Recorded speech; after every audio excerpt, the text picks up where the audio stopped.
आइए जानते हैं अन्नदाता निःशुल्क फोन के माध्यम से पूछे गए समस्याओं का समाधान। आज के अन्नदाता हेल्पलाइन में जिस प्रश्न को कार्यक्रम में शामिल किया गया है उसे पूछा है ग्राम इंटाली जिला उदयपुर के किसान राजेश पुष्कन्ना ने। आप हाइड्रोपोनिक्स विधि से हरा चारा उगाने की तकनीक पर जानकारी चाहते हैं, तो राजेश जी आपकी जानकारी के लिए प्रस्तुत है कार्यक्रम का यह अंश।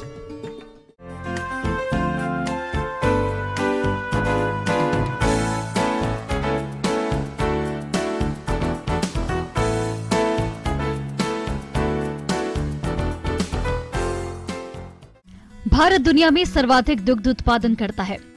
ऐसे में पशुओं के लिए हरे चारे का प्रबंध करना काफी चुनौतीपूर्ण काम है, खासकर उन इलाकों में जहां पानी की उपलब्धता और मिट्टी का उपजाऊपन कम हो। इन जगहों पर पशुपालन कर आजीविका चलाने वाले लोगों के सामने पशुओं के लिए हरे चारे को उगाना काफी महंगा साबित हो रहा है। लेकिन अब देश में आधुनिक विधि से हरा चारा उत्पादन की तकनीकों का प्रचलन शुरू हुआ है। यह हमारे यहाँ कोई नई शुरुआत नहीं है। इसके लिए वैज्ञानिक पिछले कई वर्षों से सतत प्रयास कर रहे हैं।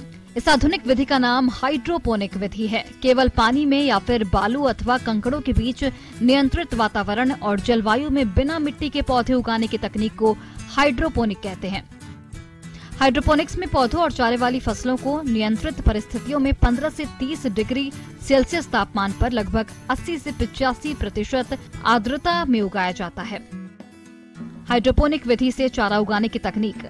इस विधि में चारा उगाने के लिए एक ऐसे कमरे की जरूरत होती है जिसमें आर्द्रता और तापमान में बदलाव किया जा सकता है। इस विधि के तहत प्लास्टिक के एक ट्रे में, जिनकी माप 2 फीट गुणा 1.5 फीट गुणा 3 इंच होती है। इस विधि से हरे चारे को तैयार करने के लिए सबसे पहले मक्का, ज्वार और बाजरा के दानों को 24 घंटे के लिए पानी में भिगोकर रखा जाता है। इसके बाद जूट के बोरे में ढककर अंकुरण के लिए रखा जाता है। बीजों से अंकुरण निकलने के बाद इसे ट्रे में बराबर मात्रा में फैलाया जाता है। प्रत्येक ट्रे में 1 किलो सूखे बीज रखते हैं। प्रारंभ में जमे बीजों पर लगातार पानी का छिड़काव करते हैं। इसमें चौथे से 10वें दिन तक इसमें वृद्धि होती है। इस दौरान ट्रे में 7 दिनों तक फव्वारा के द्वारा दिन में 8 से 10 बार सिंचाई की जाती है। 10वें दिन एक ट्रे में लगभग 8 से 10 किलो तक हरा चारा तैयार हो जाता है। चारे की हाइट भी 6 से 8 इंच तक की होती है। इस विधि से तैयार चारे को 15 से 20 किलो तक दूध देने वाले पशुओं को खिलाया जा सकता है। पशुओं को खिलाने से दूध उत्पादन में 15 से 20% तक की वृद्धि के साथ ही दूध में वसा की 10 से 15% बढ़ोतरी होती है। किसान हरा चारा उगाने वाली मशीन का इस्तेमाल भी कर सकते हैं, जो कि बिजली से चलती है और इस मशीन में तापमान और आर्द्रता स्वतः ही नियंत्रित होते हैं। ये थोड़ी महंगी आती है, लेकिन पशुपालकों के लिए काफी उपयोगी होती है, खासकर उन किसानों के लिए जिनके पास चारे को उगाने के लिए पर्याप्त जमीन और पानी की कमी होती है। इस विधि में चारा उगाना काफी आसान है। किसानों को केवल चारा उगाने के लिए बीज और ट्रे को रखने के लिए रैकों को बनाने की जरूरत पड़ती है, साथ ही एक कमरा जिसमें इन रैकों को रखा जाता है।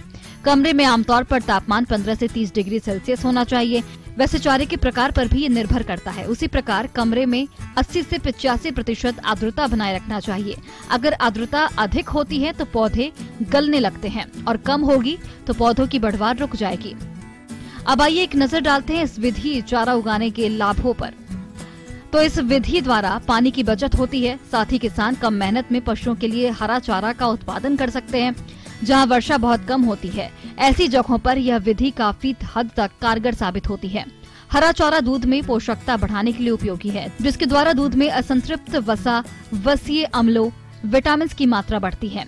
इस तकनीक से गेहूं जैसे अनाजों की पौध 7 से 8 दिन में तैयार हो सकती है, जबकि सामान्यतः इनकी पौध तैयार होने में 28 से 30 दिन लगते हैं। मक्के से तैयार किए गए हाइड्रोपोनिक्स चारे से संबंधित प्रयोगों में पाया गया है कि परंपरागत हरे चारे में क्रूड प्रोटीन 10.70% होती है, जबकि हाइड्रोपोनिक्स हरे चारे में क्रूड प्रोटीन 13.6% होती है। लेकिन परंपरागत हरे चारे की अपेक्षा हाइड्रोपोनिक्स हरे चारे में क्रूड फाइबर कम होता है।